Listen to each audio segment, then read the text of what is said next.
الحمدللہ رب العالمین والصلاة والسلام علی سید المرسلین۔ حضرت ابو ہریرہ رضی اللہ تعالیٰ عنہ روایت فرماتے ہیں کہ نبی کریم صلی اللہ علیہ وسلم نے ارشاد فرمایا، بیٹے کے والد پر 3 حقوق ہیں۔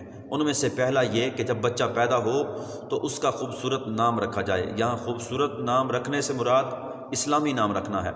دوسری بات، نبی کریم صلی اللہ علیہ وسلم نے یہ بیان فرمائی کہ جب بچہ پڑھنے کے لائق ہو جائے تو اسے قرآن کی تعلیم دو۔ تیسری بات، نبی پاک صلی اللہ علیہ وسلم نے یہ بیان فرمائی کہ جب بچہ جوان ہو جائے تو اسے رشتہ ازدواج کے اندر منسلک کیا جائے۔ ایک شخص حضرت سیدنا امیر المؤمنین عمر فاروق رضی اللہ تعالیٰ عنہ کی خدمت میں آیا اور کہنے لگا کہ حضور یہ میرا بیٹا ہے۔ اس بچہ کے ساتھ تھا تو اس نے کہا، حضور یہ میرا بیٹا ہے، میرا نافرمان ہے۔ تو حضرت امیر المؤمنین عمر فاروق رضی اللہ تعالیٰ عنہ نے اس بچے سے فرمایا، ہاں بھائی اپنے والد کی کیوں نافرمانی کرتے ہو؟ تو والد کے حقوق ہیں، تو جب والدین کے حقوق بیان فرمائے جناب امیر المؤمنین رضی اللہ تعالیٰ عنہ نے، تو اس بچے نے کہا، حضور کیا سارے حقوق والدین کے ہی ہیں یا اولاد کے بھی کوئی حقوق ہیں؟ تو جناب امیر المؤمنین عمر فاروق رضی اللہ تعالیٰ عنہ نے فرمایا، بالکل والدین کے بھی حقوق ہیں اور اولاد کے بھی ہیں۔ تو ارشاد فرمایا، حضور وہ کون سے ہیں؟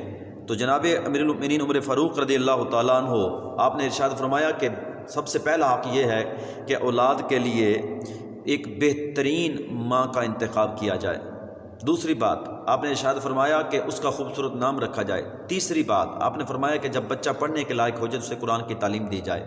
تو بچے نے والد کی شکایت کر دی، کہنے لگا کہ حضور میرے والد گرامی نے نہ ہی میرے لیے اچھی ماں کا انتخاب کیا، بلکہ برے طریقے سے ایک لونڈی 400 درہم کے اندر خرید کر اس سے نکاح کیا اور پھر اس کے بعد میں اس سے پیدا ہوا۔ اور دوسری بات اس بچے نے یہ کی کہ اے امیر المؤمنین کہ میرے والد گرامی نے میرا نام جعل رکھا، اور جس کا لفظی معنی ہے غلیظ کیڑا۔ تیسری بات اس بچے نے یہ کی کہ حضور یہ میرے والد گرامی ہیں، انہوں نے مجھے قرآن کی ایک آیت بھی نہیں سکھائی۔ جب یہ بات کی تو جناب امیر المؤمنین عمر فاروق رضی اللہ تعالیٰ عنہ کو جلال آ گیا۔ آپ نے فرمایا، بندہ خدا یہاں سے اٹھ اور یہاں سے نکل جا۔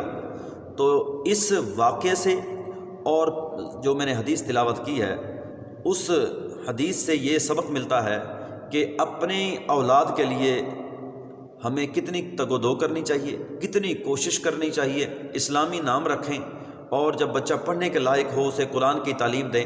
ہم دیکھتے ہیں کہ جب ہم نے اسکول کے اندر بچے کو داخل کروانا ہوتا ہے، انگلش میڈیم اسکول کے اندر داخل کرواتے ہیں اور اسے فریکوینٹلی انگلش بلوانے کی کوشش کرتے ہیں۔ اسی طرح سے اس کے لیے شام کو اچھے ٹیوٹر کا اہتمام کرتے ہیں، مگر دین کہاں سے لیں؟ دین اس کے ہاتھ میں موبائل دے دیں کہ جناب جو آئے آپ دیکھتے رہیں، اور جو سامنے بیٹھا ہے اس کے پاس کوئی دین کی ڈگری ہے نہیں ہے اسے سن لو۔ تو بچہ جو ہے اس کی مرضی ہوتی ہے، وہ جس کو مرضی اپنا آئیڈیل بنا لے۔